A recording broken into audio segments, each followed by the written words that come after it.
যদি আমি বলি আমার রাসূল কেমন ছিলেন, তিনি ছিলেন মধ্যম আকৃতির, তিনি না লম্বা না খাটো।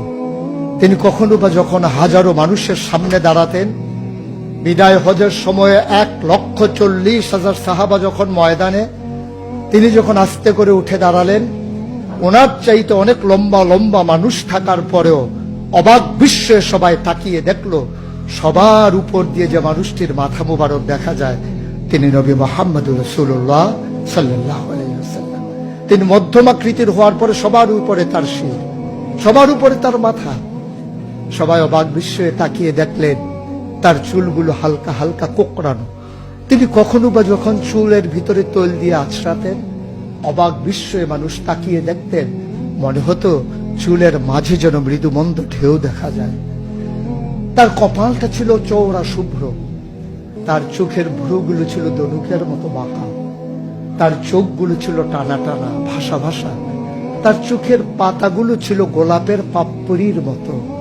তিনি কখনো বা যখন চোখের পলক ফেলতেন, অবাক বিস্ময়ে মানুষ তাকিয়ে দেখতেন, মনে হতো মৃদুমন্দ বাতাসে গোলাপ পাপড়ি দোল খাচ্ছে।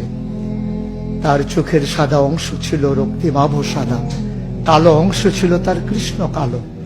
তার ঠোঁটগুলো ছিল গোলাপি রঙের, তার নাকটা ছিল খাড়া, ছিদ্রগুলো ছিল ছোট ছোট, নাকের নিচে ঠোঁটের উপরে ছিল চিকন সরু গোঁফ।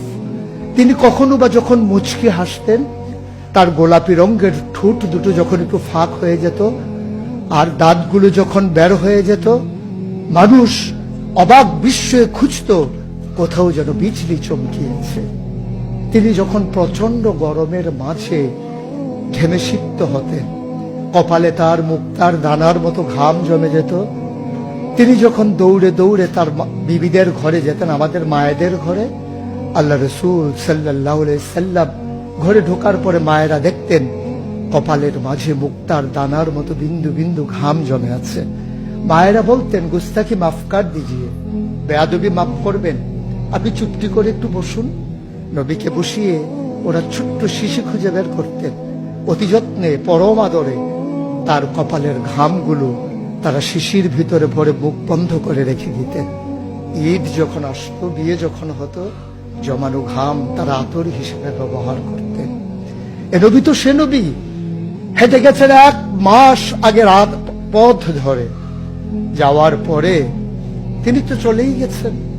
1 মাস পরে যখন আবার ওই পথ মারিয়ে কোন এক সাহাবা যাচ্ছেন, স্থানীয় বাসিন্দা যারা রাস্তার কিনারে যাদের ঘর, তাদেরকে ডেকে বললেন, ভাইরা এ পথ দিয়ে কি আমার নবী হেঁটে গেছে কখনো?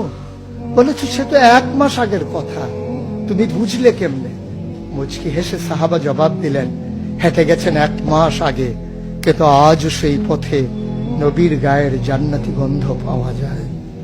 এ আমার নবী, এ আমাদের নবী, আমাদের গর্ভের নবী। কেন পাঠালেন নবীকে? লাকাদ কানা লাকুম ফি রাসূলিল্লাহি উসওয়াতুন হাসানা। তিনি মডেল, তিনি আইডল, তিনি আইকন, তিনি অনুপম আদর্শ, তিনি আমাদের জন্য উসওয়াতুন হাসানা। তিনি পথ দেখিয়েছেন কেমন করে একটা ছেলে তার মায়ের কাছে ভালো সন্তান হতে পারে। তিনি আঙ্গুল দিয়ে দেখিয়ে দিয়েছেন কেমন করে কোনো এক স্ত্রীর কাছে ঈর্ষণীয় স্বামী হওয়া যায়। তিনি আচরণ করেছেন মা আয়েশার সাথে এমন যে আচরণ আজও যদি কোনো মেয়েরা করে, তাহলে তার স্বামী হবে তার কাছে সেরা স্বামী। শুধু সেই স্বামী তার স্ত্রীর সাথে সেই ব্যবহার করে। আল্লাহ রাসূল সাল্লাল্লাহু আলাইহি সাল্লাম আদরের নাতি হাসান হুসাইনের সাথে এমনই মধুর ব্যবহার করেছেন। কেউ যদি সেরা নানা হতে চায়, কেউ যদি সেরা দাদা হতে চায়, সেজন্য নবীজি যে আচরণ করেছে হাসান হুসাইনের সাথে, সেই আচরণ করেছে তার নাতনি নাতনির সাথে, তাহলে সে হয়ে যাবে সেরা নানা। কেউ যদি আদর্শ শিক্ষক হতে চান, কেউ যদি হতে চান উত্তম আদর্শের অনুসারী, তাইলে আল্লাহ রাসূল সাল্লাল্লাহু আলাইহি সাল্লামকে আল্লাহ নিজেই জানিয়ে দিলেন যে আমি তো আপনাকে দান করেছি, ইন্নাকা লাআলা খুলুকিন আযীম, আপনি হচ্ছেন উত্তম থেকে উত্তমতর চরিত্রের অধিকারী। চরিত্র হচ্ছে 3 রকম, খুলুকুল হাসান, খুলুকুল করিম, খুলুকুল আযীম। খুলুকুল হাসান মানে হচ্ছে আপনাকে একজন গালি দিয়েছে, আপনি হুবহু সেই গালিটা দিয়েছেন। আপনাকে বলেছে তুমি বদ, আপনি বলেছেন আমি না তুমি বদ, এটা হচ্ছে হাসান। আপনাকে বলেছে তুমি সাংঘাতিক খারাপ, আপনি চুপ মেরে হেঁটে চলে গেছেন মাথা নিচু করে, আপনি হচ্ছেন খুলুকুল কারীম। আর আপনাকে বলা হলো তুমি খুব খারাপ মানুষ, আপনি চুপ করে তো চলে গেলেনই, মসজিদে গিয়ে আপনি হাত উঠিয়ে দোয়া করছেন মাওলা। সে হয়তো বুঝিনি, সে যদি বুঝতো আমাকে হয়তো বলতো না, তার জন্য উল্টা আপনি দোয়া করে দেবেন। এটাকে বলে খুলুকুল আযীম, যেটা ইন্নাকা লা আলা খুলুকিন আযীম। আল্লাহ বলছেন ও নবী, আমি হলাম সর্বোত্তম মর্যাদার অধিকারী, আর আপনি হচ্ছেন সর্বোত্তম চরিত্রের অধিকারী। সুতরাং যার কোনো তুলনা হয় না, তুলনা মেলা ভার, জুড়ি মেলা ভার।